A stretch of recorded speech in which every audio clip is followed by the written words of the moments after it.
Bapak Ibu, saya ajak kita semua untuk bangkit berdiri. Kita mau datang kepada Tuhan dengan setiap kehidupan kita hari ini. Seminggu boleh Tuhan tuntun, bahkan sampai hari ini kita boleh ada, berkumpul bersama-sama. Mari kita berdoa. Bapa, kami bersyukur untuk hari ini, sebab Tuhan baik. Tuhan sangat-sangat amat baik dalam hidup kami. Terima kasih Bapa, sepanjang minggu ini Tuhan kami boleh merasakan kebaikan Tuhan. Kami boleh merasakan tuntunan Tuhan, penyertaan Tuhan atas hidup kami. Kami bersyukur Tuhan, tidak henti-hentinya Tuhan kasih-Mu dicurahkan bagi setiap kami. Dan hari ini Tuhan kami rindu mengangkat setiap ucapan syukur kami di hadapan-Mu. Dan ini setiap hati kami Tuhan. Ampuni setiap dosa, kesalahan, perbuatan, sikap hati kami Tuhan yang tidak berkenan di hadapan-Mu. Layakkan kami Tuhan, supaya kami datang. Kami tidak membawa setiap tangan yang hampa, tapi kami mau membawa Tuhan setiap hati kami, hidup kami Tuhan. Terima kasih Bapa, berkati ibadah ini Tuhan. Biarlah Roh Kudus-Mu beracara dan mengurapi setiap kami ya Bapa. Terima kasih Tuhan. Hanya di dalam nama Tuhan Yesus kami sudah berdoa. Haleluya. Amin. Silahkan duduk kembali.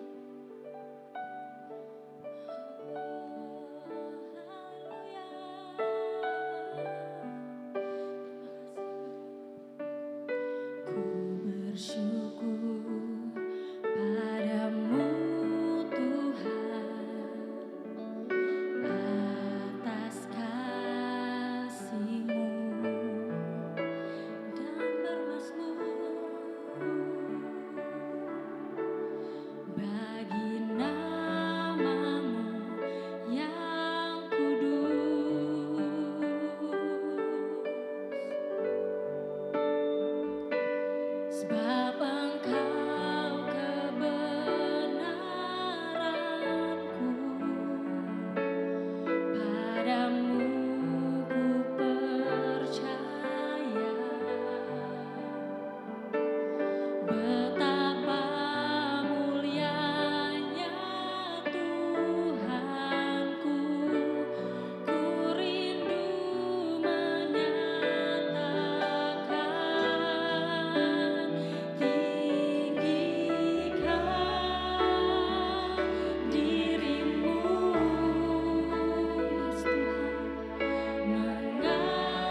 kemuliaan-Mu Tuhan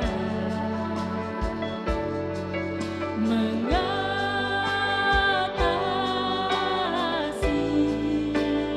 bumi.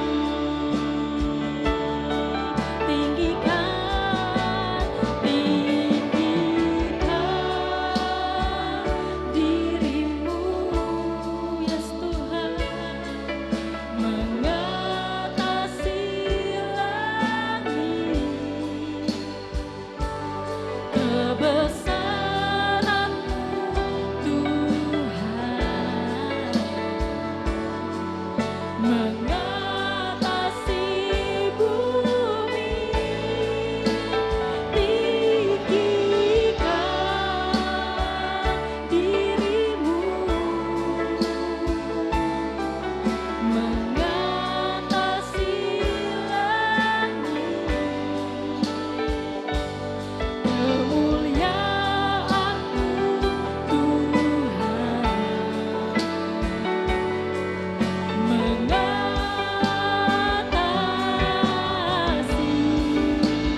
bumi. Tinggikan diri-Mu, mengatasi langit. Benar Tuhan, kebesaran-Mu Tuhan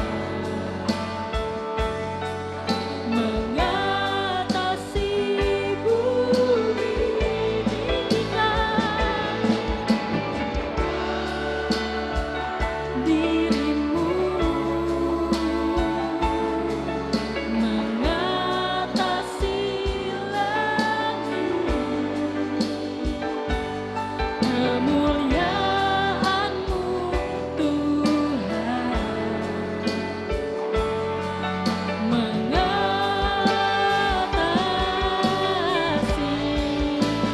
bumi. Sambil bangkit berdiri, sama-sama kan. Tinggikan diri-Mu, mengatasi langit. Kebesaran-Mu Tuhan mengatasi bumi. Tinggikan diri-Mu, mengatasi langit. Kemuliaan-Mu Tuhan mengatasi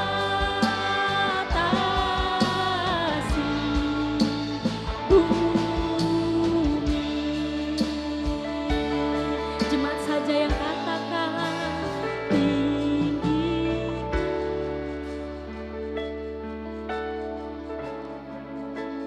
Sebab Engkau layak ditinggikan Tuhan. Kebesaran-Mu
Engkau diberkati Tuhan atas setiap penyembahan kami Bapa. Karena kami tahu Tuhan betapa mulianya nama-Mu Bapa. Betapa agung Engkau Tuhan.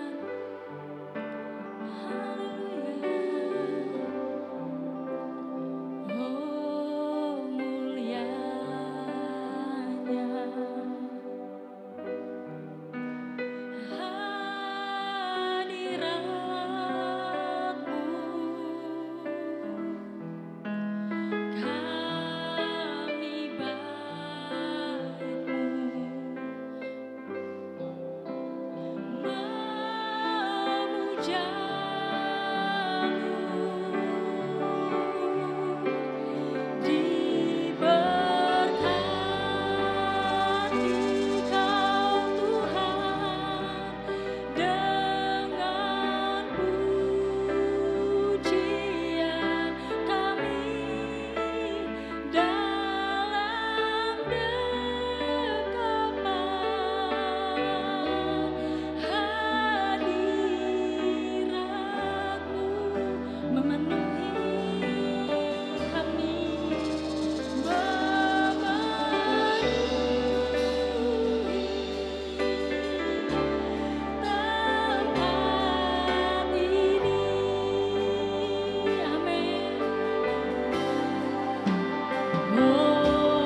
Benar Tuhan, hadirat-Mu memenuhi setiap kami Bapa di tempat ini.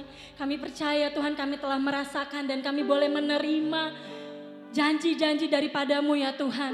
Terima kasih Tuhan, kami mau lebih lagi Tuhan. Bersorak bagi nama-Mu ya Bapa. Biarlah sukacita kami Tuhan boleh disenangkan. Dan kami percaya Tuhan, hati-Mu juga disenangkan Tuhan. Terima kasih Bapa, hanya di dalam nama Tuhan Yesus Engkau Allah yang perkasa bagi kami. Haleluya, amin. Sekali lagi shalom. Boleh salam kanan kirinya. Boleh tanya apa kabar dengan senyuman yang manis. Bapak Ibu, siapa yang percaya bahwa Allah kita yang perkasa? Amin.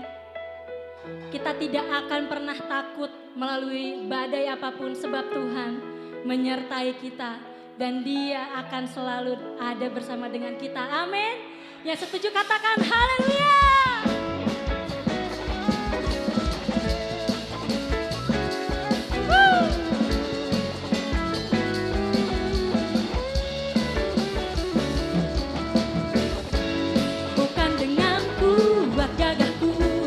Namun karena kasih-Mu, Kau yang menebus nak jiwaku. Yes, woo. Lewati badai tak ku ragu, karena Kau tinggal dalamku. Dengan imanku ku berseru, Kaulah Raja Allah perkasa, surga bumi pun menyembah. Setiap firman-Mu terangi jalanku, Kaulah Tuhan Allah yang perkasa.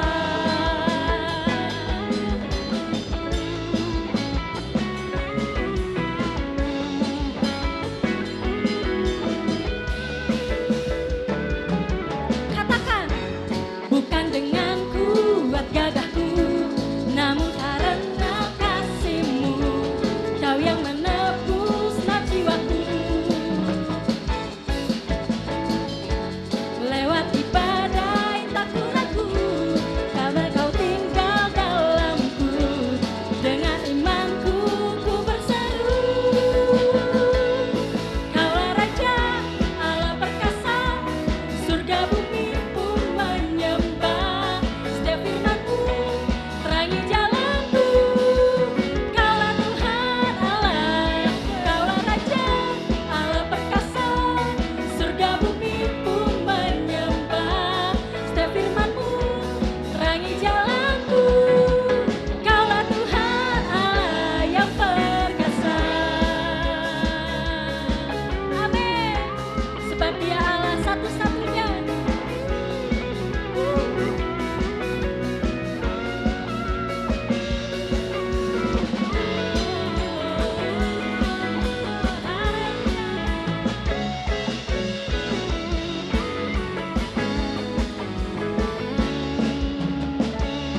Kaulah Raja Allah perkasa, surga bumi pun menyembah. Amin. Setiap firman-Mu terangi jalanku, Kaulah Tuhan Allah, Kaulah Raja Allah perkasa, surga bumi pun menyembah. Setiap firman-Mu terangi jalanku, Kaulah Tuhan Allah yang Yesus, Kaulah Tuhan Allah perkasa. Yesus, Kaulah Tuhan Allah perkasa. Yesus, Kaulah Tuhan Allah perkasa. Yesus, Kaulah Tuhan Allah perkasa. Allah perkasa. Haleluya. Kita mau lebih lagi nyatakan bahwa Dia Allah yang mulia, amin. Allah satu-satunya yang dahsyat dalam hidup kita. Haleluya. Sebab Dia pemenang kita, amin. Bersama Dia kita boleh melangkah menuju kemenangannya. Haleluya. Sebab lutut bertelut, lidah mengaku, segala ciptaan yang menyembah Dia. Haleluya.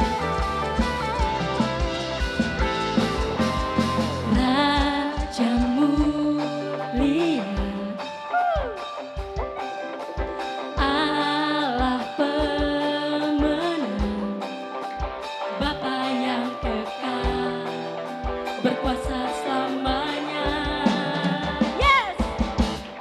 Segala ciptaan sujud menyembah, sujud menyembah bagi yang mulia, berkuasa selamanya. Kaulah Tuhan, kaulah Raja, surga bumi menyembah, sorak-sorai kemenangan bagi siapa?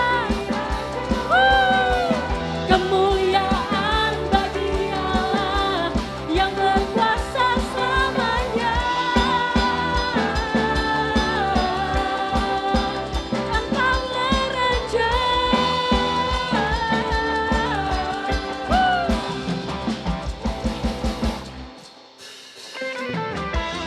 Segala ciptaan sujud menyembah-Mu, sujud menyembah bagi yang mulia, berkuasa selamanya.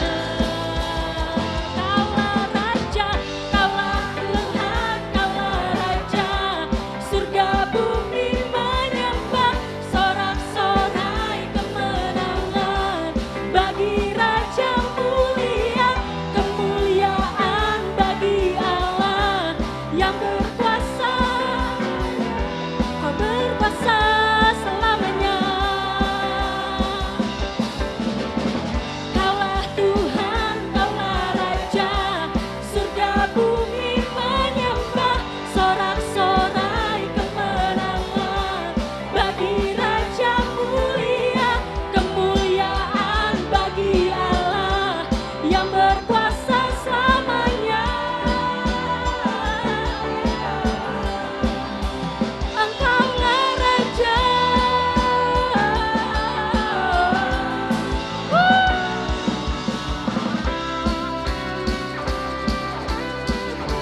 Sebab Dia Raja, sekarang sampai selama-lamanya.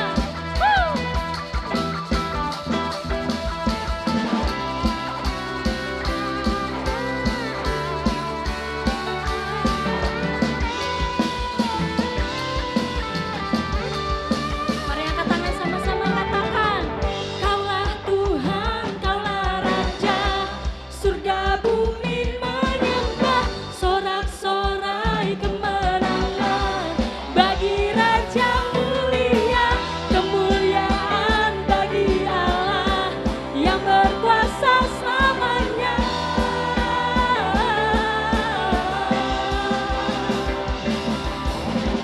Kaulah Tuhan, kaulah Raja, surga bumi menyembah, sorak-sorai kemenangan bagi Raja mulia, kemuliaan bagi Allah yang berkuasa selamanya. Nyatakan,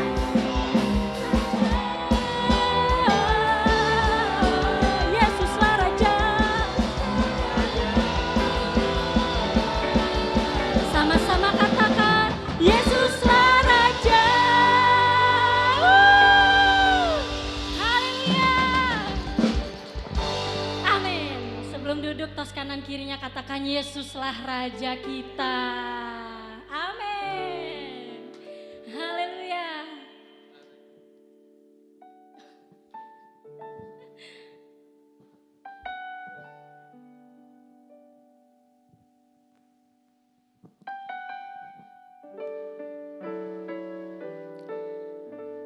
Mari saat ini kita mau lebih lagi. Kita mau masuk dalam hadirat Tuhan, lebih dalam lagi. Terima kasih Tuhan. Kami percaya Tuhan, Engkau telah disenangkan oleh setiap kami. Setiap pujian kami Tuhan. Engkau melihat setiap kedalaman hati kami. Terima kasih Bapa. Engkau terus memandang kami. Engkau terus Tuhan mengangkat kami. Dan kami lebih berharga Tuhan.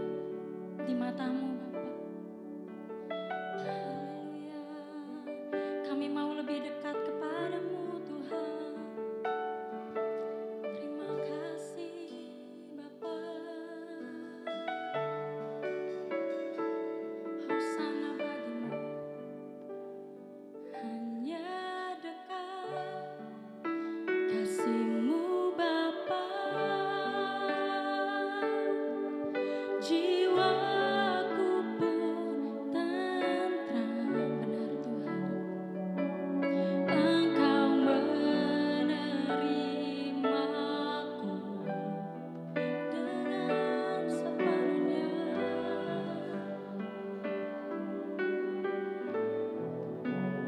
Walau dunia melihat rupa, namun Kau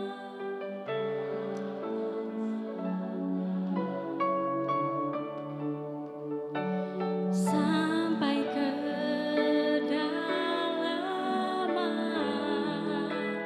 hatiku.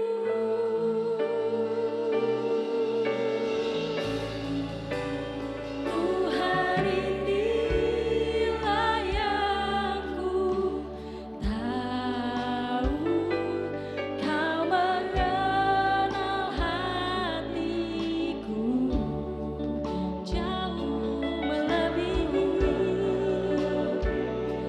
semua yang terdekat sekalipun. Tuhan, ku mau ku menjaga hatiku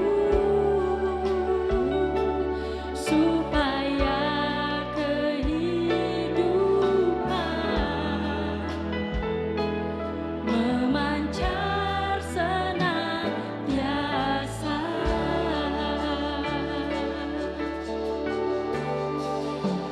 Hanya dekat kasih-Mu Bapa, jiwaku pun tentram. Engkau menerimaku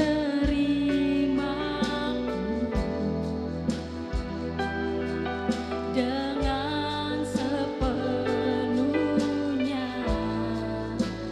Walau dunia melihat rupa, namun Kau memandangku sampai ke kedalaman hatiku.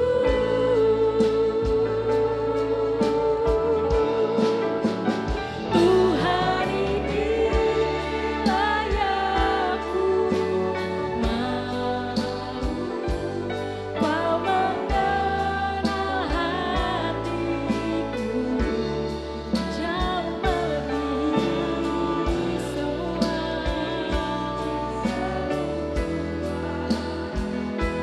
yang terdekat sekalipun. Tuhan, inilah yang ku mau, ku menjaga hatiku supaya kehidupan memancar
kasih buat kesempatan berdiri di hadapan Tuhan hari ini. Terima kasih buat kesempatan untuk memuji Engkau, menyembah Engkau Tuhan. Adalah satu kehormatan kalau kami boleh memuji-Mu. Kami boleh menyembah Tuhan. Dan hari ini kami berdiri di hadapan Tuhan. Engkaulah yang mengenal hati kami. Engkau lihat pergumulan setiap anak-anak-Mu. Dan kami mohon agar Tuhan terus membentuk hati kami. Supaya kami benar-benar menjadi seperti yang Kau mau. Hati kami berkenan di hadapan Tuhan. Kami bertumbuh dalam iman karakter kami. Supaya kami terus menyenangkan Tuhan di hari-hari terakhir. Sebelum Engkau datang kedua kali. Tuhan berbicaralah kepada kami. Kami buka hati bagi-Mu. Koreksi kami Tuhan. Supaya kami betul-betul bisa menjaga hati kami dengan benar. Dan tetap bersih di hadapan Tuhan. Terima kasih banyak Bapa. Urapi hamba-Mu, urapi kami semua. Supaya kami boleh mendengarkan kebenaran. Dan kami boleh menangkap kebenaran itu. Tanamkan dalam hati kami. Dalam nama Yesus Kristus kami berdoa dan mengucap syukur. Haleluya. Mari kita sama-sama katakan. Amin. Shalom saudaraku. Hari ini sesuai dengan pujian kita. Yang terakhir tadi saudara ya. Kita mau belajar tentang hati. Tuhan itu tidak melihat apa yang di depan mata kita. Tetapi dia melihat hati. Dunia ini melihat yang nampak di depan kita. Apalagi zaman sekarang, saudara ya. Zamannya visual. Apa-apa divisualkan. Yang nampak bagus, itu yang dipilih. Kan begitu kan? Nah, kalau kita beli barang juga seperti itu. Wah, nampaknya bagus, keren ini. Dibungkusnya bagus. Padahal isinya jelek, saudara. Kita beli, karena apa? Bungkusnya bagus. Saudara, kalau zaman dulu kan tidak seperti itu ya. Barang itu dilihat dari kualitasnya. Dan bungkus itu tidak diperhitungkan. Sekarang zamannya visual. Apalagi zaman Gen Z sekarang. Nah, hari ini saya ingin mengajak saudara bersama-sama belajar tentang hati. Dan ada satu bagian hati, fungsi hati yang bernama hati nurani. Nah, ini yang jarang kita perhatikan. Kenapa?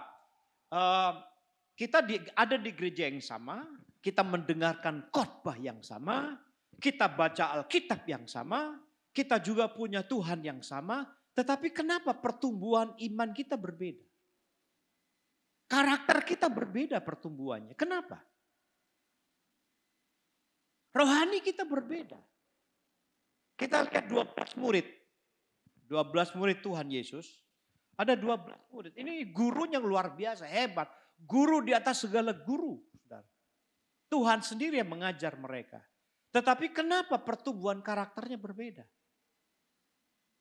Ada yang namanya Petrus. Ngomong dulu baru dipikir. Ngomongnya dulu dikedepankan. Setelah itu dipikir sama dia. Ada Yudas, pengkhianat itu. Loh, padahal firman-nya sama. Melihat mujizat yang sama. Makan bersama-sama. Tetapi kenapa berbeda? Saudara, saya ingin kasih tahu bahwa peran hati nurani itu penting. Menentukan pertumbuhan karakter kita. Karena hati nurani ini menentukan, mempengaruhi hati kita. Hati itu mempengaruhi sikap kita. Pandangan kita, keputusan kita. Kalau hati nuraninya kotor, maka hatinya kotor. Ya saudaraku. Nah, saya ingin mengajak saudara bersama-sama, kita lihat dulu di dalam 1 Samuel pasal 13 ayat yang ke-14. 1 Samuel pasal 13 ayat yang ke-14. Tetapi sekarang kerajaanmu tidak akan tetap. Tuhan telah memilih seorang yang berkenan di hatinya dan Tuhan telah menunjuk dia menjadi raja atas umatnya. Karena engkau tidak mengikuti apa yang diperintahkan Tuhan kepadamu. Saudara, ini ceritanya Samuel menegur Saul karena dia tidak ikuti perintah. Ini singkatnya. Lalu kemudian dia berkata begini, ini menarik sekali. Dia katakan ini, tetapi sekarang kerajaanmu tidak akan tetap. Tuhan telah memilih seorang yang berkenan kepadanya. Dan dikatakan Tuhan telah menunjuk dia menjadi raja atas umatnya. Saudara, Samuel berkata Tuhan telah menunjuk dia menjadi raja atas umatnya. Siapa ini? Dia nggak ngerti. Samuel tidak mengerti. Tetapi itu katakan Tuhan kepada Samuel lalu kemudian diteruskan kepada Saul. Lalu kemudian kalau kita lihat di dalam ayat yang ke pasal 16 ayat 7. Kita baca bersama-sama. Kita lihat saudaraku. Samuel pasal 16 ayat 7. Dikatakan tetapi berfirmanlah Tuhan kepada Samuel. Janganlah pandang parasnya atau perawakan yang tinggi. Sebab aku telah menolaknya. Bukan yang dipilih Tuhan. Bukan yang dilihat manusia. Yang dilihat Allah. Manusia melihat apa yang di depan mata. Tetapi Tuhan melihat hati. Siapa yang dipilih? Pada waktu Tuhan suruh Samuel pergi ke Bethlehem. Saudara. Lalu kemudian pergi ke rumah Isai, kemudian dia bertanya, mana anak-anakmu? Isai tidak tahu bahwa Tuhan akan pilih salah satu di antara mereka untuk menjadi raja. Samuel juga tidak tahu siapa di antara mereka. Lalu kemudian ditampilkan anak pertama. Samuel dalam hatinya berpikir, wah ini orang luar biasa ini. Gagah karena dia tentara, saudaraku. Tinggi. Wah ini yang Tuhan pilih. Tuhan bilang, bukan. Tampil kedua. Dia tentara juga. Saudara, lalu kemudian Tuhan bukan. Sampai habis. Lalu Tuhan berkata, bukan yang dilihat manusia, yang dilihat Allah. Manusia itu melihat apa yang dilihat oleh mata yang nampak. Tetapi Tuhan itu melihat hati. Lalu jatuhlah pilihan itu kepada Daud. Nah pertanyaannya begini, kenapa kok Daud yang dipilih? Ayo kita pikir secara kenapa kok Daud yang dipilih? Karena Tuhan tuh melihat hati. Saudara. Hatinya Daud yang dilihat. Nah kalau Tuhan pilih Daud karena dia punya hati, hatinya baik enggak? Baik. Saudara, coba kita pikir baik-baik begini. Daud itu pada waktu kira-kira masih umur 12 tahun ke bawah kira-kira.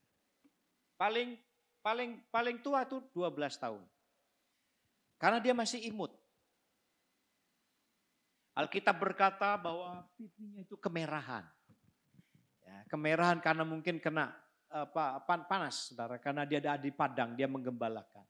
Tetapi masih kecil sekali. Ya, Tuhan itu tidak melihat keahliannya Daud. Daud belum punya pengalaman apa-apa. Saudara. Daud tidak punya keahlian apa-apa.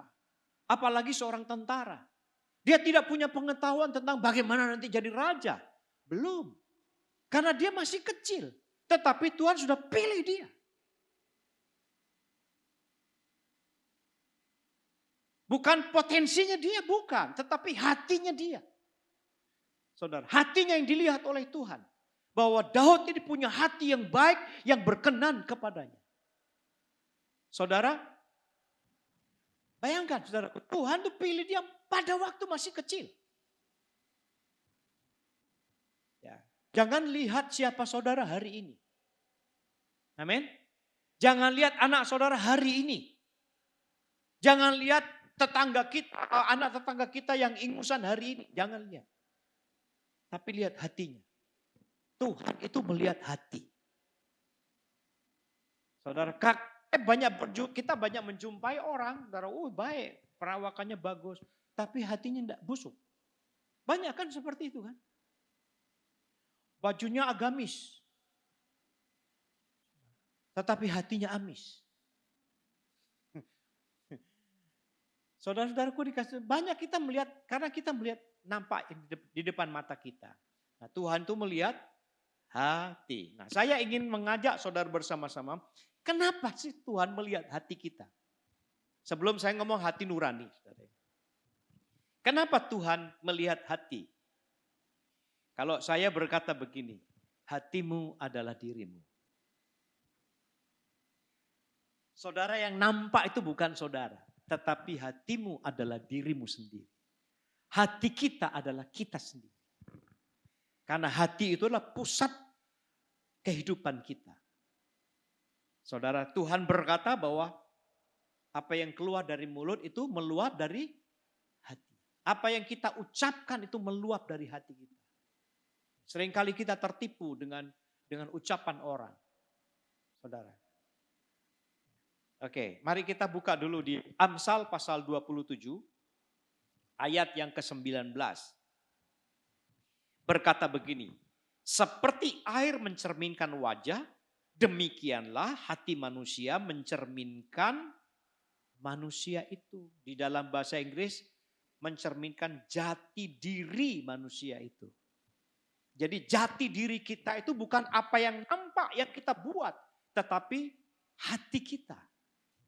Karena itu hati begitu penting. Kemudian di dalam Amsal pasal 4 ayat 23. Amsal 4 ayat 23 berkata, jagalah hatimu dengan segala kewaspadaan, karena dari situlah terpancar kehidupan.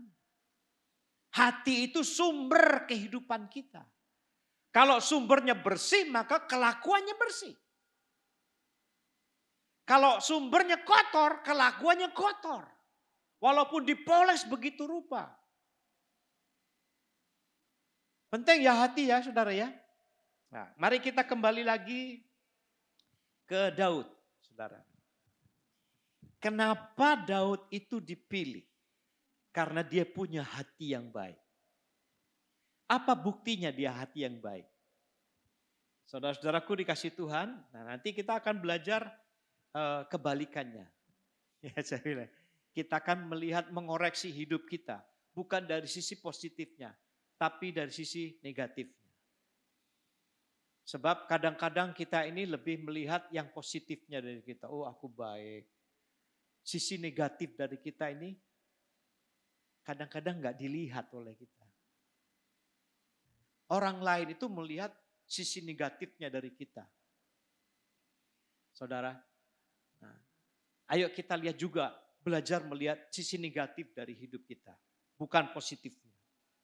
Oke, bukti Daud memiliki kualitas hati yang baik. Apa buktinya? Samuel, 1 Samuel pasal 24 ayat 5 sampai 8 itu bercerita tentang Daud punya kesempatan untuk membunuh Saul yang ingin menghabisi nyawanya. Tahu ya ceritanya ya saudara ya? Ceritanya perempuan-perempuan, gadis-gadis Yerusalem itu kalau dia pulang perang, Saul pulang perang, dia juga pulang perang, selalu menyanyi. Saul membunuh beribu-ribu, tetapi Daud berlaksa, panas hatinya. Saudara. Nggak terima, aku ini rajanya kok aku direndahkan begitu. Kok Daud yang diagungkan. Lalu kemudian dia pikir Daud ini yang dia akan menggulingkan kerajaannya. Saudara. Padahal Daud ini kan mantunya. saudara. Mantunya sendiri. Lalu Saul berikhtiar untuk membunuh, menyingkirkan Daud supaya kerajaannya tetap kokoh. Dan jatuh kepada anaknya Yonatan pastinya. Ketika dikejar, saudara, lalu kemudian Daud masuk ke sebuah goa. Goa pada waktu itu seperti kandang. Kandang yang berada di dalam goa. Ada di dalam. Lalu kemudian dikatakan bahwa Saul ini ingin membuang hajat. Saudara, supaya tidak kelihatan kan di goa, kan begitu. Dia raja. Lalu kemudian pengikut Daud berkata, nah ini kesempatan. Tuhan sudah menyerahkan dia ke dalam tanganmu. Oh bagus, rohani sekali saudaraku. Kesempatan untuk membunuh kan. Tuhan memberikan, menyerahkan ini ke dalam tangan. Tapi Daud berkata, jangan. Sekali-kali aku tidak akan menjamah orang yang diurapi oleh Tuhan. Itu Daud, hatinya seperti itu. Lalu kemudian untuk membuktikan bahwa dia tidak punya niat yang jahat kepada Saul. Karena dia cerdik kan, saudaraku. Cerdik dan tulus. Bukan licik, saudaraku. Cerdik dan tulus. Cerdik seperti ular, tulus seperti merpati. Tapi banyak orang Kristen cuma cerdik aja. Cerdiknya akhirnya seperti ular. Saudara, kemudian dia mengendap-endap, lalu kemudian dia mau potong punca jubahnya. Saudara, pada waktu setelah dipotong punca jubahnya, ada di tangan dia, Alkitab berkata, hatinya berdebar-debar.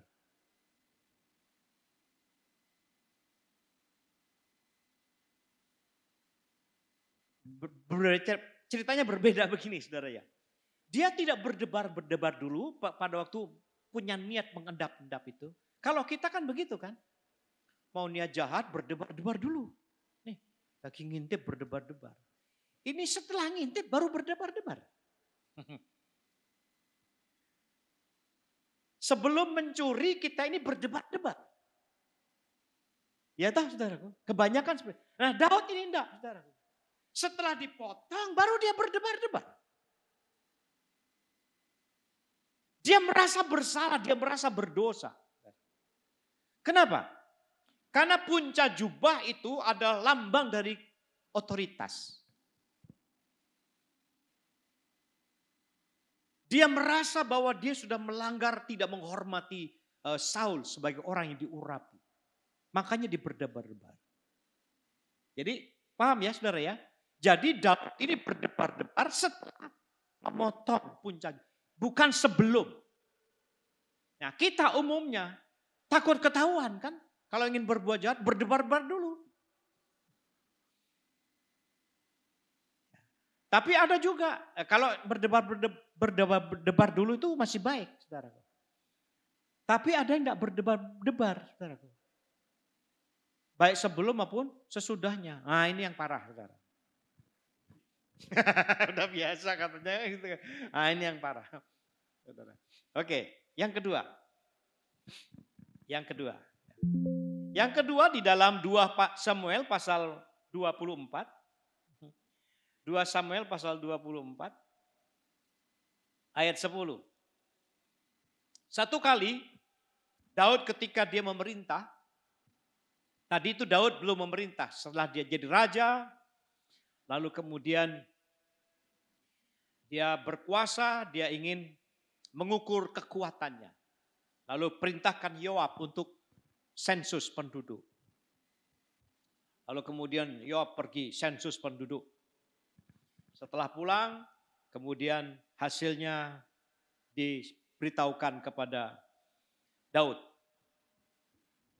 Segini, lalu kemudian Daud tahu bahwa dia punya kekuatan tentara yang luar biasa besar.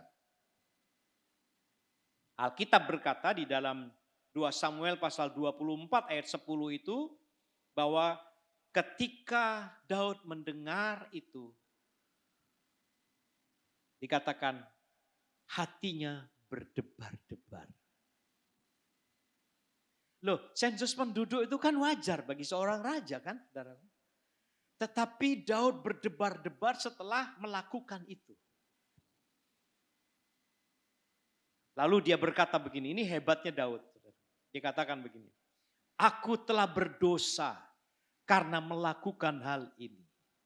Maka sekarang Tuhan, jauhkanlah kiranya kesalahan hamba-Mu.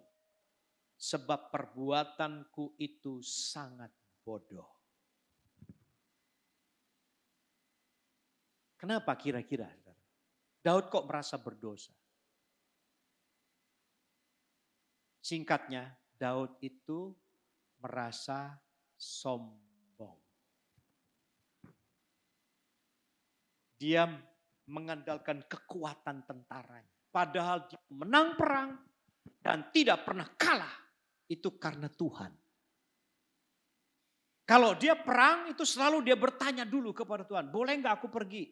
Boleh enggak aku perang? Kalau Tuhan bilang tidak, jangan. Dia akan berhenti, saudara. Dia akan diam. Tetapi kalau Tuhan bilang pergi dia. Dia menang karena dipimpin oleh Tuhan. Nah, kali ini dia mengandalkan kekuatannya. Oh, tentaraku besar ternyata ya. Pasukanku besar nih. Ini penduduk ini luar biasa besar. Saudara, saya tanya saudara. Umumnya orang sombong tahu enggak? Enggak. Tapi bisa tahu enggak orang sombong? Dirinya sombong. Tahu. Siapa yang tahu? Oh enggak. Kita. Pada waktu mau sombong ini, sombong. Tahu enggak bahwa kita sombong? Ada yang tahu, ada yang enggak kan? Saudara. Tapi seharusnya tahu enggak? Harusnya tahu. Daud tahu bahwa dirinya sombong, saudaraku. Daud tahu. Ya ini bukti bahwa hati Daud itu kualitasnya luar biasa. Dijaga dengan apa? Hati nurani. Karena di dalam 2 ayat yang kita baca di dalam 1 Samuel pasal 24 ayat yang ke-5, ayat yang ke-6 saudaraku. Dia berdebar-debar, hati berdebar-debar itu di dalam bahasa aslinya pakai kata hati nurani. Hati nuraninya berdebar-debar. Di dalam ayat 24, pasal 24 juga begitu. Hati nuraninya berdebar-debar. Jadi bukan hatinya. Bukan hati secara utuh, bukan. Tetapi hati nuraninya berdebar-debar. Nah, saudaraku dikasih Tuhan, saya ingin masuk kepada apa itu hati nurani. Hati nurani Daud itu yang menjaga hatinya tetap bersih di hadapan Tuhan. Saudara. Jadi ketika dia melakukan dosa, hati nuraninya memberikan alarm dalam dirinya. Lalu kemudian dia bertobat. Daud itu dipilih oleh Tuhan, hatinya baik, bukan berarti dia sempurna. Bukan berarti bahwa dia tidak melakukan kejahatan dan tidak bisa melakukan kejahatan. Dia bisa melakukan kejahatan tetapi dia segera bertobat. Kenapa? Dijaga oleh hati nuraninya itu. Oke, saudara. Apa hati nurani itu? Ini orang psikolog, ini psikologi yang tahu, saudara, yang belajar psikologi. Yang sekolah psikologi di sini ya. Mudah-mudahan saya tidak salah gitu. Oke, kita belajar hati nurani. Penting enggak? Penting, saudara. Ini yang kadang-kadang kita abaikan. Dan ketika hati nurani kita abaikan, kita tidak bisa bertumbuh. Hati kita tidak baik. Hati kita penuh dengan kejahatan. Hati kita jadi kotor. Penting hati nurani ini. Hati nurani merupakan salah satu dari fungsi dari hati spiritual. Saya bilang ya bukan liver saudara ya. Bukan liver. Saya tidak bicara fisik. Tetapi ini bicara manusia batinia. Ada yang namanya istilahnya hati hati. Kalau saudara kaget atau benci, apa yang dipegang? Kalau ngomong hati di mana? Dada. Bukan di sini ya. Nah, liver kan di sini. Di dada. Nah, ini bicara spiritual. Ya, saudara. Kaget. Yang dipegang hati, bukan di sini. Ya, kaget, enggak gitu. Hati kaget kan. Kalau lupa di sini. Oke. Nah, saya bicara bahwa hati nurani itu adalah salah satu fungsi hati manusia batiniah kita. Dan ini penting, karena apa? Karena hati nurani itu kemampuan bawaan yang dikaruniakan Allah kepada manusia untuk mengevaluasi diri, membedakan yang benar dan yang salah, serta menjadi saksi batin kita atas kelakuan kita. Makanya pada waktu Daud memotong puncak jubahnya itu, dia berdebar-debar. Itu alarm. Dia memperingati, ini kamu salah, ini enggak benar ini. Ya saudara ya. Jadi beda enggak Daud dengan kita? Beda. Kalau kita ini kan berdebar-debar dulu. Betul kan? Sebelum melakukan kita berdebar dulu. Tetapi Daud tidak. Setelah melakukannya baru dia berdebar-debar. Apa bedanya? Bedanya adalah Daud itu, Roh Kudus pada waktu itu tidak dicurahkan, dia menetap di dalam diri seseorang. Tetapi Tuhan kasih alarm. Yang namanya hati nurani itu. Ketika orang berbuat salah, Daud berbuat salah, hatinya berdebar-debar. Kita kan berbeda, saudaraku. Bukan pada waktu setelah melakukan, bukan. Sebelum melakukan, kita berdebar-debar. Kenapa? Ada peran Roh Kudus yang berbicara kepada hati nurani kita, sehingga dia memberikan alarm kepada kita. Paham ya saudara ya, mengerti ya? Saya tanya ini saudara ya. Laki-laki dari segala umur, ketika saudara nonton film porno, berdebar-debar atau tidak?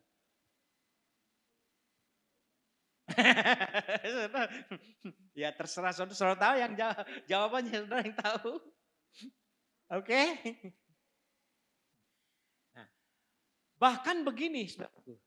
Pada waktu kita punya niat saja untuk buka, cari situsnya, hati kita berdebar-debar.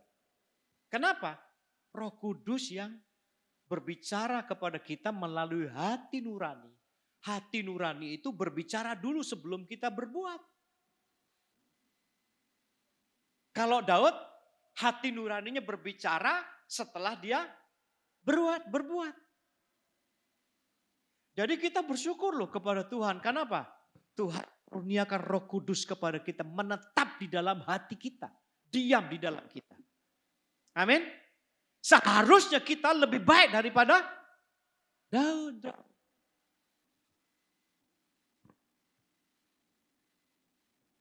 Tetapi kenapa Daud lebih baik daripada kita? Padahal kita punya Roh Kudus. Karena kita seringkali mengabaikan hati nurani yang Tuhan tempatkan dalam hidup kita. Oke, saudaraku? Nah, saya kasih gambaran begini, hati nurani ini. Hati nurani itu seperti kompas. Kalau hidup kita seperti kapal, saudara ya. Hidup kita seperti kapal. Hati kita seperti kapal. Maka hati nurani itu adalah kompasnya. Dia memberikan kompas. Kompas fungsinya apa? Memberikan arah kapal itu menuju ke satu tempat. Tempat tujuannya. Itu kompas. Kemudian, karena hati itu fungsinya, di dalam hati kita ini, di dalam hidup kita ini, dia mengambil keputusan. Kehendak. Semua kehendak diputuskan dari hati kita. Maka kehendak itu adalah kemudinya. Kemana akan pergi, kemana akan melangkah, kemana akan melakukan sesuatu, apa yang harus dilakukan. Itu adalah kemudinya. Jadi hati nurani itu kompasnya, lalu kemudian kehendak niatnya itu adalah kemudinya. Di hati kita. Kemudian setelah ada kemudi, kapal itu berjalan, itu bicara tindakan, keputusan untuk melakukan. Keputusan untuk melakukan. Itu adalah mesinnya. Ya, saudaraku. Nah, coba bayangkan begini. Kalau kompas kapal itu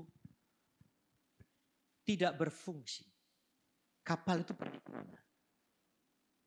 Hati kita pergi kemana? Kalau kompas di dalam hati kita tidak berfungsi, tidak bisa memberikan arah, kita tidak akan sampai kepada tujuan. Saudara, sedangkan Tuhan itu telah memberikan tujuan kepada kita. Kita akan menjadi seperti Kristus. Amin. Amin, saudaraku. Seperti Kristus seperti apa sih? Karakternya seperti Kristus. Pikirannya seperti Kristus. Tindakannya seperti Kristus. Saudara. Nah, kalau hati nurani kita itu kotor, tidak bisa memberikan arah yang benar, maka kita tidak akan pernah menjadi seperti Kristus. Tindakan kita akan berbeda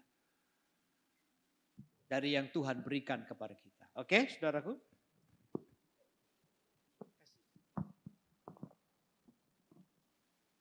Paham ya, saudara ya?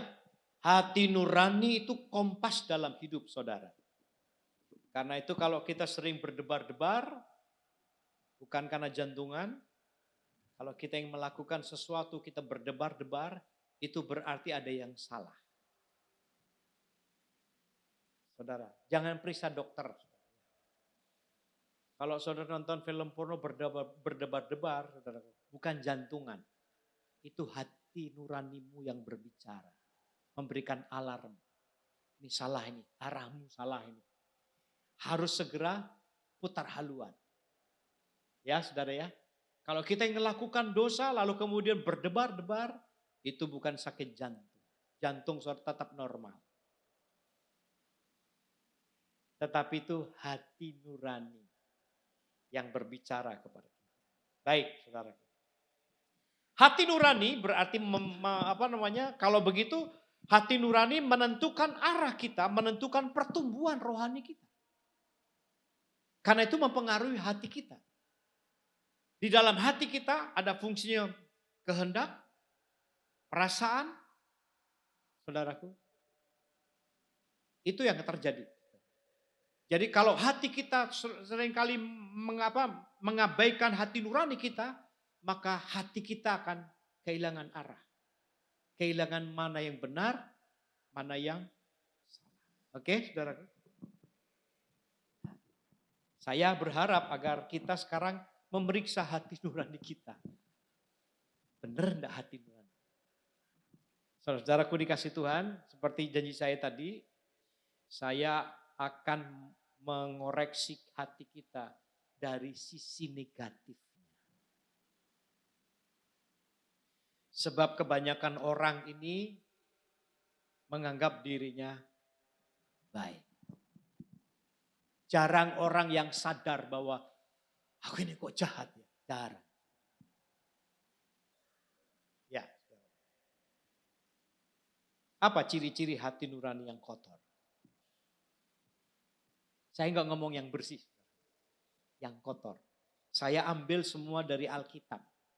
Ini bukan psikologi. Saudara.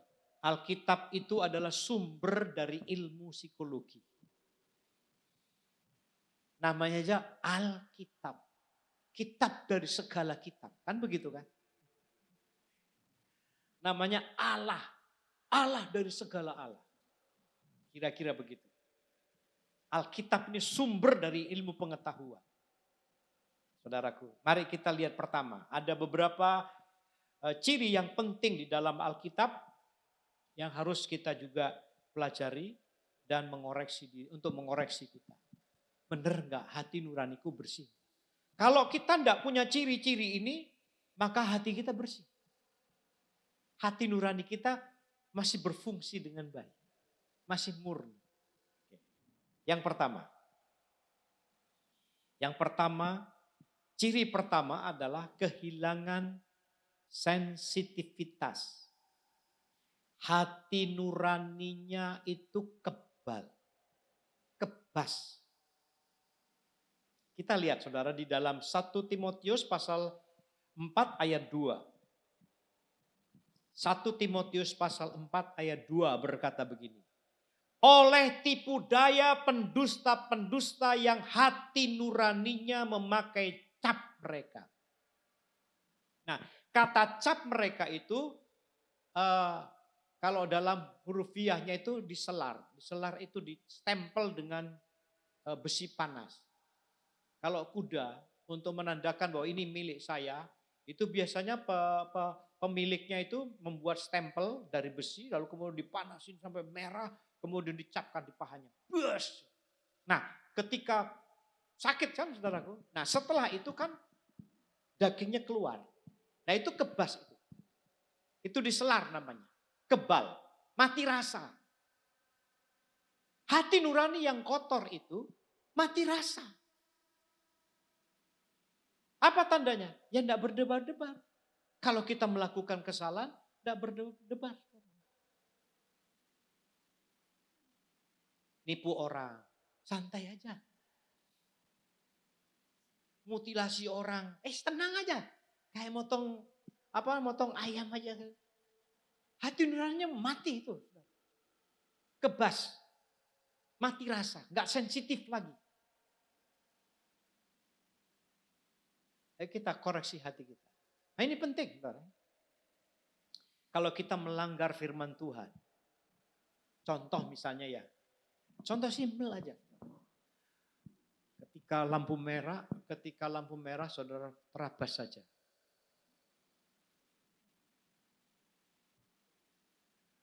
Tidak berdebar-debar. Tapi merasa bersalah. Nah, kalau merasa bersalah berarti masih hidup hati nurani. Tapi kalau enggak, waduh mati itu saudara. Kebas, ya, kebal, tidak sensitif lagi. Oke, saudaraku. Kalau saudara melakukan kesalahan yang melanggar firman Tuhan, saudara merasa ini aku salah ini. Nah, itu tanda bahwa hati nurani saudara masih bagus. Oke, saudaraku. Hati-hati, saudara. Hati nurani itu berbicara kepada kita, jadi alarm, kompas kita.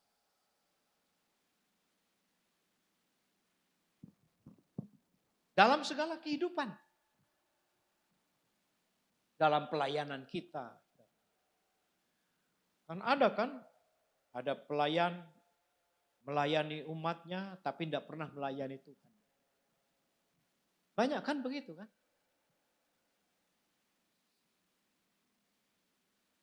Saudara, saya pernah didebat sama debat begini. Kalau namanya WL itu artinya apa? Worship leader. Pemimpin penyembah. Kalau dia tidak menyembah Tuhan, berarti bukan worship leader. Apa? Pemimpin pujian. Beda Pak, beda. Kalau pemimpin pujian itu ya pemimpin nyanyi saja. Apalagi kalau ada artis. Saudara, yang pimpin pujian, karena dia pinter pimpin pujian. Ya, itu bukan pimpin pujian tuh, pimpin nyanyi. Paham saudara ya? Kalau kita tahu bahwa kita sebagai pelayan, kita harus hidup seperti tugas kita di dalam tugas kita. Ngerti saudara ya? Dan hati nurani ini penting, jaga. Oke. Yang kedua.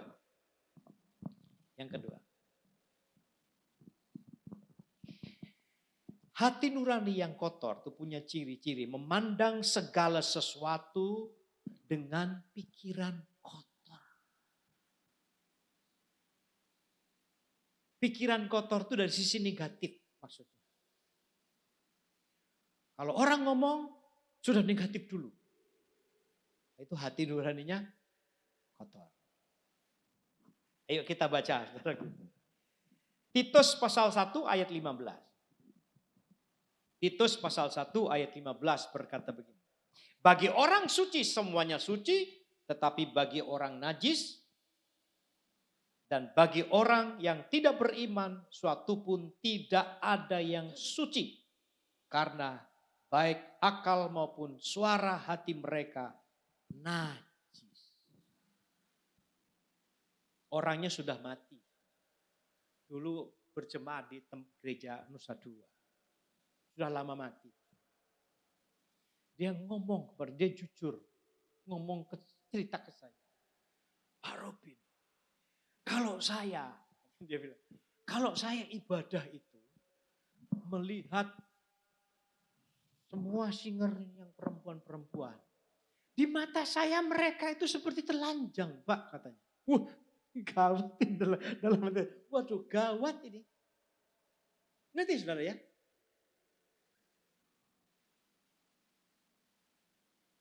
Wah, ini gawat ini. Dia melihat itu seperti telanjang, saudara.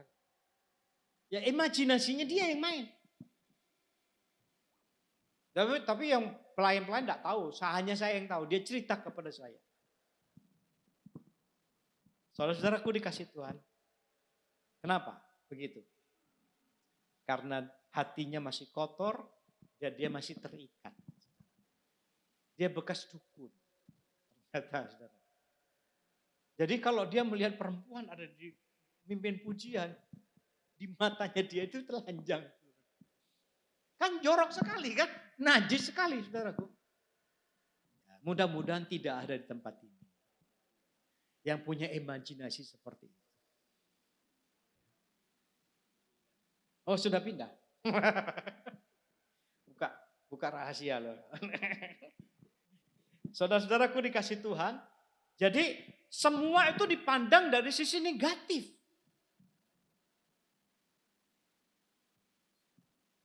Orang senyum, negatif dulu pikirannya.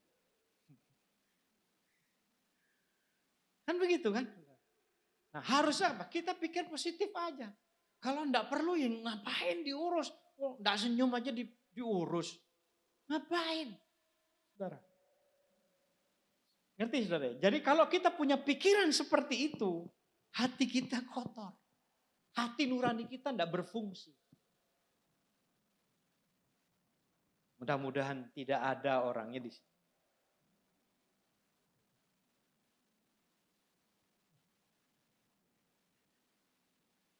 Yang ketiga itu bebal. Orangnya bebal. Gak bisa ditegur. Menolak teguran. Beda seperti Daud. Kalau Daud itu ya pada waktu dia berzina, tidak ada orang yang tahu. Kecuali dia dengan Batseba. Kan waktu itu kan. Yoab juga tidak tahu. Dan Daud itu memang licik sekali. Karena dia ahli strategi. Dia melakukan dosa sampai orang tidak tahu dosa. Tetapi Tuhan tahu dan Tuhan bilang kepada Nabi Nathan. Daud sudah berdosa. Lalu kemudian diutuslah Nabi Nathan. Ketika berjumpa dengan Daud. Dan Nabi Nathan setelah ngomong, dia ngomong, siapa orangnya? Kamu orangnya. Tahu apa reaksi Daud? Daud tersungkur. Minta ampun kepada Tuhan. Loh dia raja loh saudaraku. Dia berkuasa jaya-jayanya waktu itu. Kalau dia tidak punya hati nurani yang baik, saudaraku, itu bisa kepalanya Nathan tuh terpisah dari tubuh. Tetapi Daud tersungkur. Dia menangis, dia minta ampun kepada Tuhan. Itu hatinya. Saudara. Nah, hati nurani yang kotor, tidak bisa terima teguran tuh tidak bisa.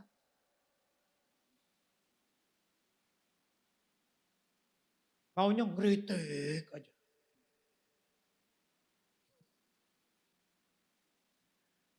Saudara-saudaraku dikasih Tuhan. Mudah-mudahan tidak ada di sini. Loh, harusnya kalau ditegur kan bersyukur kan? Yo, saudara, satu kali anak saya, saya cerita ya. Saya cerita ini. Cerita Yehuda. Cerita Yehuda, biar Renita tahu. Pada waktu masih SMP, saudara, tiba-tiba Tuhan itu suruh saya, kamu ke atas, lihat di atas. Pada waktu TV-nya, kok enggak ada TV. Dibawa ke atas ke kamarnya dia. Kamu lihat di atas, lihat lemarinya. Ngomong Tuhan, bukan audible, tapi Tuhan seakan-akan ngomong kepada saya. Saya pergi ke lemarinya ke atas, saya bongkar lemarinya. Ternyata ada VCD porno. Ada 4 kalau nggak salah waktu itu. Pikiran saya, pantas kok TV dibawa gitu kan. TV kok dibawa ke atas. Kemudian playernya juga dibawa ke atas. Oh nonton. Gitu, saudara. Pulang sekolah, saya panggil dia. Saya ngomong. Kamu nonton film porno ya? Enggak. Ini apa buktinya? 4. Kamu dapat dari mana? Dikasih orang depan. Ada kakak kelasnya di depan, tetangga. Waduh, merusak ini dalam hati saya. Saya itu dengan mamanya sebelum pulang, saya coba. Dan memang playernya itu agak rusak. Kalau enggak digebrak dulu, enggak jalan, enggak hidup gitu kan. Itu zaman dulu kan begitu kan. Saya nonton berdua, ayo kita lihat ini apa isi. Waktu itu saya sudah umur 43 tahun. Umur 43 tahun. Dan seumur-umur saya belum pernah lihat film porno. 43 tahun.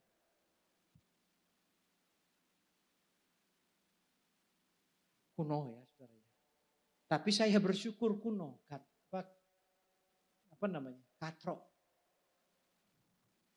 Ketika saya gebrak-gebrak begini sama istri saya saudara. Begitu muncul hati saya jedok. Untung enggak jantungan. Nah kalau jantungan kan saya mati. Jantung saya lemah. Berdegup. Hati saya melihat itu berdegup. Wah dah tahu isinya. Dah. Lalu kemudian saya ngomong. Siapa yang ngasih? Orang. Saya datengin. Saudara. Saya ngomong baik-baik. Kenapa kok kamu ngasih? Lain kali enggak boleh. Saya tidak kembalikan. Saya coret-coret, saya patahin, saya buang. Saya tanya, kamu sempat nonton enggak? Belum Pak. Kamu untung saya bilang. Tuhan kasih tahu Papa. Tanda Tuhan itu sayang kamu. Saya bilang begitu. Jadi kalau kita ditegur orang itu, dia bukan benci kita, tapi sayang kita. Amin. Cuma masalahnya hati nurani yang kotor tidak berfungsi itu menganggap kamu benci saya. Kenapa? Dari sisi negatif yang dia pikirkan. Jadi kalau nanti Pak Gembala, majelis di sini, tegur saudara, panggil saudara, nasihati saudara. Bersyukur karena mereka masih mengasihi saudara. Betul? Daripada terlambat nanti, tahu-tahu berdiri di hadapan Tuhan. Kamu melakukan apa di sini? Tuhan yang tegur saudara di hadapannya, bukan sekarang. Kan runyam. Tuhan hakimi kita. Kalau saya berpikir begini, kalau kita berdosa, saya dihakimi oleh jemaat, saya bersyukur. Kenapa? Lebih baik saya dihakimi jemaat daripada dihakimi Tuhan. Kalau dihakimi Tuhan terlambat, saudara. Tetapi kalau dihakimi jemaat, dihakimi teman saya, bahwa dia tegur saya supaya saya bertobat. Ya, saudaraku. Ini yang ketiga. Yang keempat. Oh sorry, ayatnya saudaraku. Kita lihat ayat ya. Amsal pasal 29 ayat 1 berkata begini. Siapa bersih tegang leher, walaupun telah mendapat teguran, akan sekonyong-konyong diremukkan tanpa dapat dipulihkan lagi. Jadi yang ketiga ini bersih tegang leher. Tidak mau ditegur. Tidak bisa ditegur. Yang keempat. Yang keempat itu menyerahkan diri kepada hawa nafsu. Atau tumpul. Efesus pasal 4 ayat 19 berkata begini. Perasaan mereka telah tumpul sehingga mereka menyerahkan diri kepada hawa nafsu dan mengerjakan dengan serakah segala macam kecemaran. Hati nurani yang tidak berfungsi, yang tidak murni lagi itu. Dia hidup di dalam hawa nafsu. Saudara-saudaraku, orang yang suci hatinya, orang yang baik, atau orang yang rohani itu bukan tidak bisa berbuat dosa. Dia bisa berbuat dosa. Tapi dia tidak tinggal di dalam dosa. Tetapi kalau hati nuraninya sudah tumpul, dia nggak ngerti lagi bahwa ini dosa.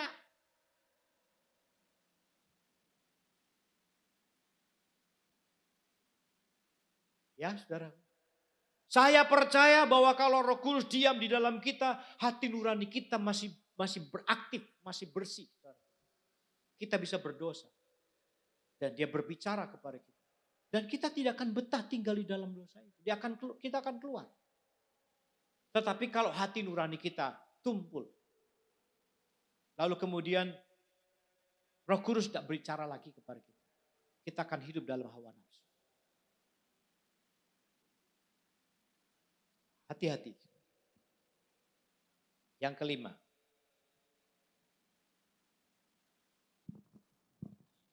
Yang kelima yaitu hati nurani yang tumpul atau hati nurani yang kotor. Ciri yang kelima, memiliki topeng kebenaran.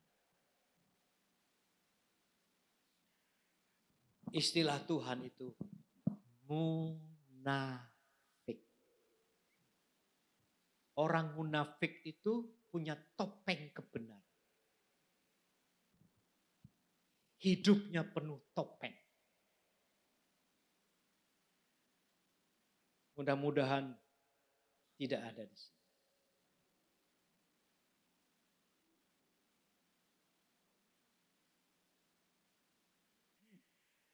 Saudara-saudaraku dikasih Tuhan. Banyak hamba Tuhan seperti ini loh. Jaim, jaga himit, jaga wibawa.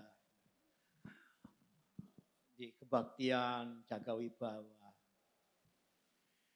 Kelihatannya, suci banget. Ritual itu dijadikan alat untuk apa? Untuk mempengaruhi orang. Ini kan ritual, ini ibadah. Rohani. Saudara, topeng. Tapi kalau tidak ada orang lain, saudara, liar. Banyak begitu kan? Saudara. Bukan berarti hamba Tuhan tidak bisa berdosa. Bisa berdosa. Saudara. Tapi tidak tinggal di dalam dosa. Ya di YouTube banyak. Saudara kalau lihat banyak hamba-hamba Tuhan yang jatuh di dalam dosa. Dosa perzinahan, perselingkuhan. Kenapa bisa begitu? Karena hati nuraninya sudah tumbuh. Tidak murni lagi. Masih ibadah, masih pimpin. Ya, nah itu topeng kebenaran. Tuhan tidak mau lihat orang seperti itu. Ya saudara, mari kita tampil apa adanya di hadapan Tuhan. Kalau orang lain lihat kita salah, ya aku ya aku salah. Minta maaf, berubah.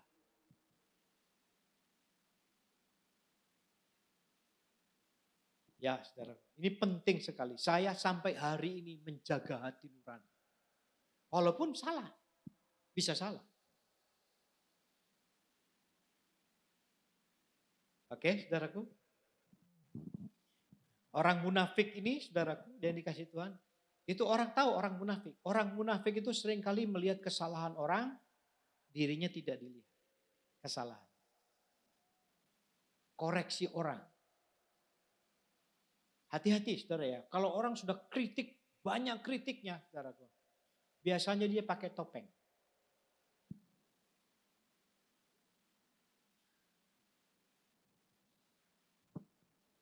Tuhan tidak melihat itu. Tuhan tidak melihat kita pandai atau tidak. Dia lihat hati nurani kita. Kondisi hati kita. Kalau hati kita kotor, kita tidak berkenan di hadapan Tuhan. Satu saat kita akan berdiri di hadapan Tuhan. Saudara, dan Tuhan lihat hati kita. Dan di hadapan Tuhan tidak bisa disembunyikan. Saya berharap hari ini kita belajar bagaimana koreksi hati kita. Melalui hati nurani. Ya saudaraku, keluar dari sini, kalau dia berbicara, memberikan getaran dalam hati kita. Pikiran kita ingat sesuatu yang benar. Itu hati nurani kita. Jangan abaikan itu. Begitu saudara abaikan, terus seperti itu, engkau mendukakan Roh Kudus.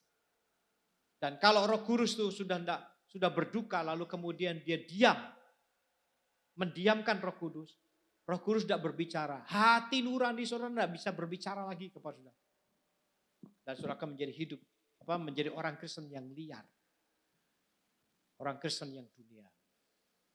Karena itu, mari kita perhatikan hati nurani kita masing-masing. Ya saudara. Jangan anggap bahwa aku orang baik. Enggak. Saya tidak baik. Saya masih banyak kekurangan. Tetapi saya masih memperhitungkan hati nurani saya. Kalau dia berbicara, ya Tuhan salah aku, Tuhan ampuni. Oke saudaraku. Saya masih bersyukur kepada Tuhan. Tuhan masih berikan kepekaan kepada saya. Kalau saya berkumpul dengan teman-teman, biasanya begitu. Saya melihat, kamu masih merintis. Ini masih merintis. Ada ego muncul. Hati nurani saya, kamu diam kamu. Enggak benar. Tuhan ampuni aku sombong. Sombong itu kan harus ngomong kan? Tidak harus ngomong kan? Sombong itu di hati. Oke, saudaraku. Kalau saudara pakai sesuatu yang lebih dari orang lain, dadanya membusung begini. Kalau saudara masih tetap busung begini, saudaraku, hati nuraninya tumpul. Oke, saudaraku. Ini berguna untuk semua ya, dalam semua bidang. Dalam pekerjaan kita, dalam rumah tangga. Biarkan hati nurani kita tetap aktif. Murni di hadapan Tuhan. Saudara tahu Paulus, dia berkata, aku sampai hari ini tetap menjaga hati nurani. Bersih di hadapan Tuhan dan di hadapan sesama. Mari kita belajar lakukan. Sama seperti Daud. Daud itu menjaga hatinya dengan hati nurani yang bersih. Sampai akhir hidupnya. Itu luar biasa. Makanya Tuhan pilih dia. Amin, saudaraku. Mari kita datang kepada Tuhan, saudaraku.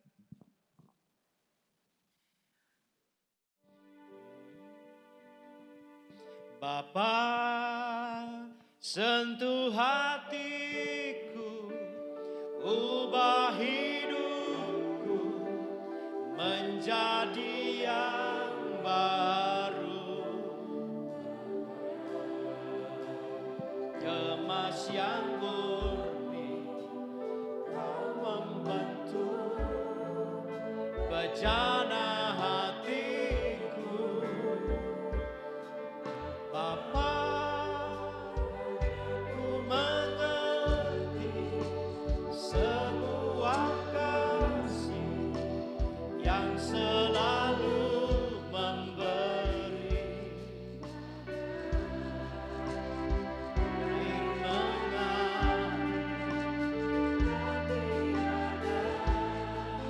Pernah berhenti, naikkan pujian dengan sungguh-sungguh sebagai satu permohonan di hadapan.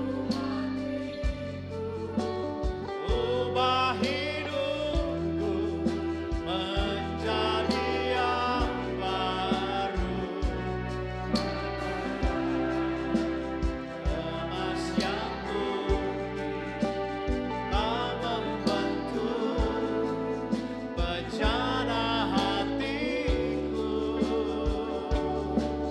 Bapa, ku mengerti sebuah kasih yang selalu memberi. Air mengalir, pernah berhenti. Kita naikkan puji dengan sungguh-sungguh di hadapan Tuhan. Bapa,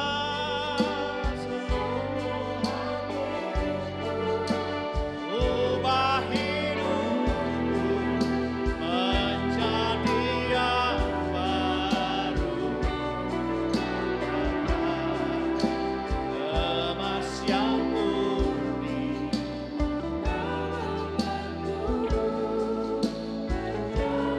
hatiku. Bapa, ajarku mengerti sebuah kasih yang selalu memberi.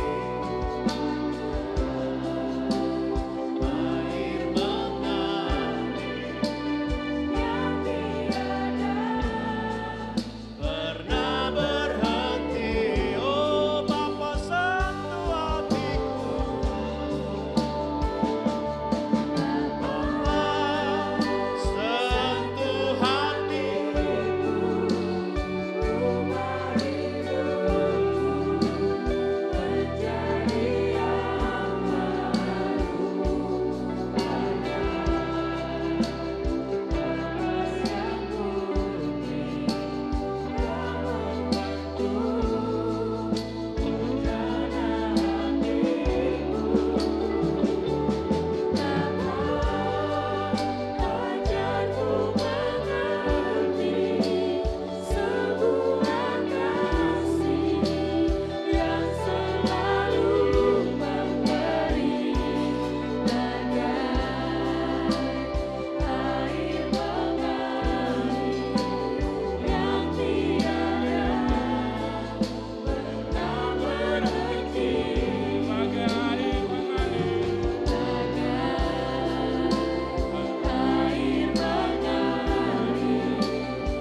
Haleluya, haleluya, haleluya.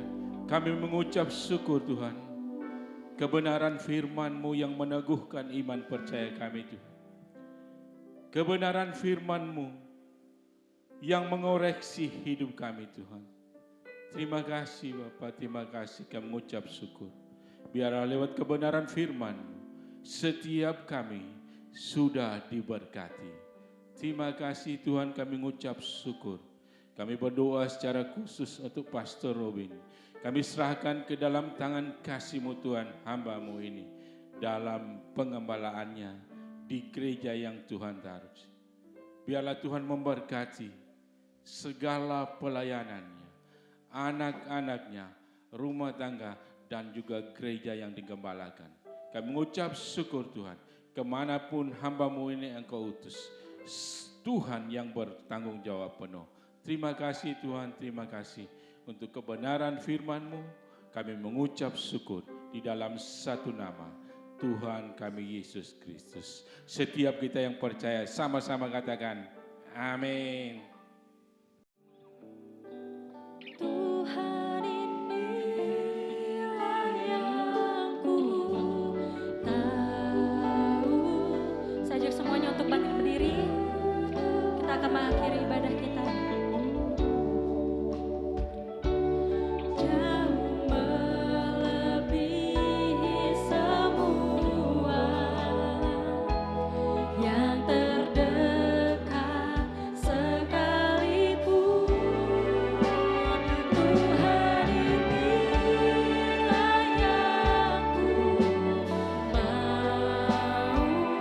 ku menjaga hatiku supaya kehidupan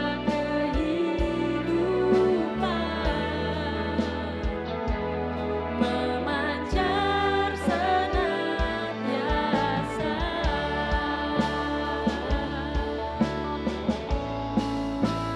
Tuhan inilah yang ku tahu, Kau mengenal hatiku jauh melebihi semua yang terdekat sekalipun. Tuhan inilah yang ku menjaga hatiku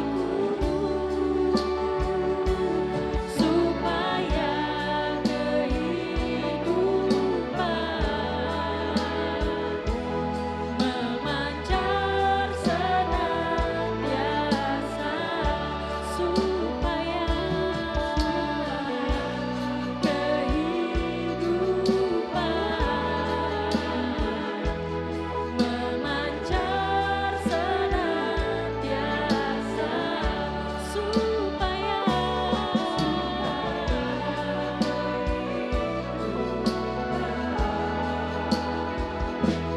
memancar senantiasa.